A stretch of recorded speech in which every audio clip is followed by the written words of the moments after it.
Hi, welcome back to Wallflowers. So today I'm just weeding a small section on the other side of the archway, and I'm planning to put some butternut squashes in a line here so they can actually climb up and I can use the other side of this archway. At either end I have a grape and they're doing fabulous, so that's a white grape.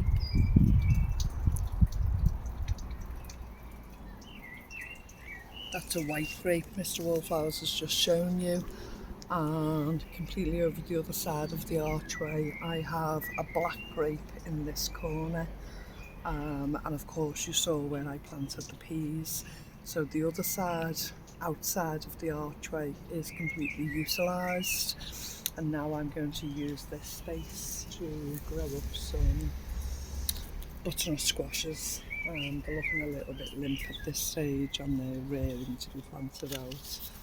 So I've got 6 here. I don't really know if I've got the space for 6, so I'm going to try because I've got nowhere else to utilise them properly.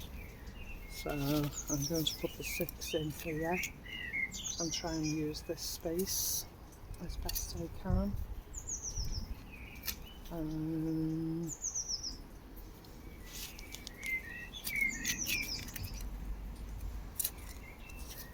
Still pulling out weeds, etc.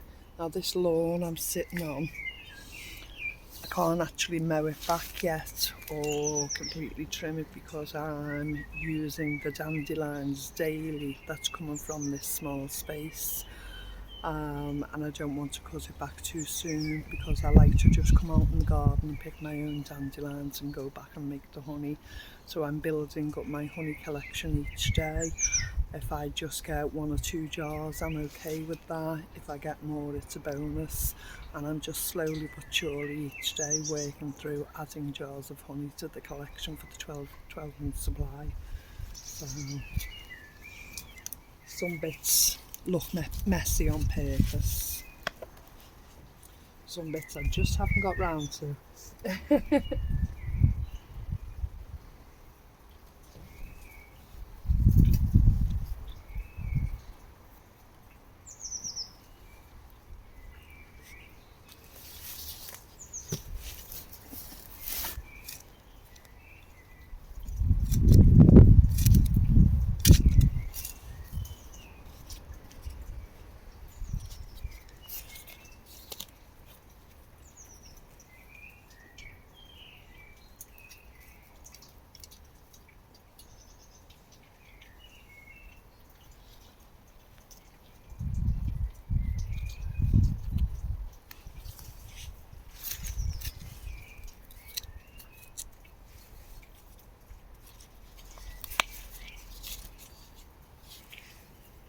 So I'm not sure all of these will survive because, as I say, some of them are showing signs of decay already. It looks quite weak, and we're expecting rainfall here within the next hour, and it has been spitting on and off for a while now. So they've been watered in the house, but not overly watered. I just think the containers they're planted in for now are too small, so they want to be in the ground. It's still quite warm. Mm? It's still quite warm. What's quite warm? The heat now. The weather, yeah. So fitted them all in. This one I can actually plant in its pot. It's one of those biodegradable little compost pots, so I'm just going to put the whole thing in, let that add to the soil, and there we have it. 6 butternut squashes. Now they might be in too close a proximity for planting stages, but as I keep saying, I have to work with the space I've got. If they're too overcrowded, I can always pull 1 or 2 out and create a bigger space. So we'll see. Just wish us good luck that we actually get beyond the flower stage this year and we actually get a butternut squash from them. Okay, just a short. Oh no, I'm actually going to go and plant 2 orange pumpkins, you know, your typical Halloween pumpkins. So I'll just take you across to the other bed and show you me planting them up. I was thinking one in the middle there,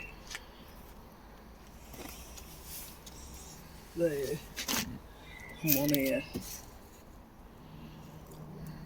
Hmm? Yeah? Yeah. And then broad beans are flowering. What? They're flowering. Yeah. So I'll start just digging into the straw bed there. Layer of straw underneath. And this has to be a pretty big hole because the pumpkin soil in that tub is pretty big. So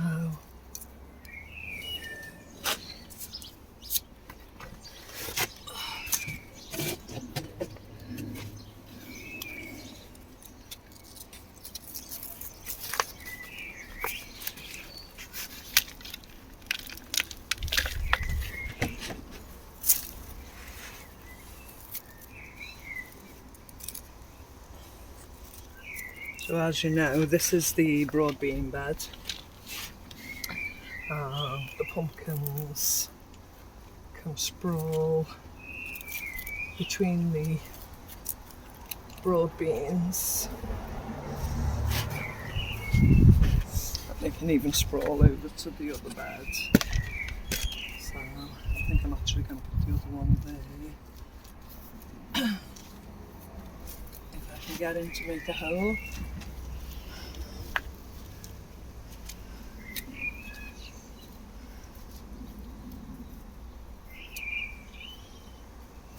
Okay. I'm shattered. Some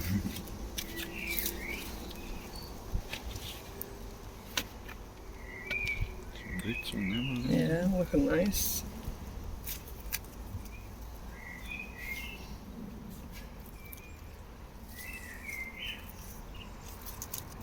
And there we have it.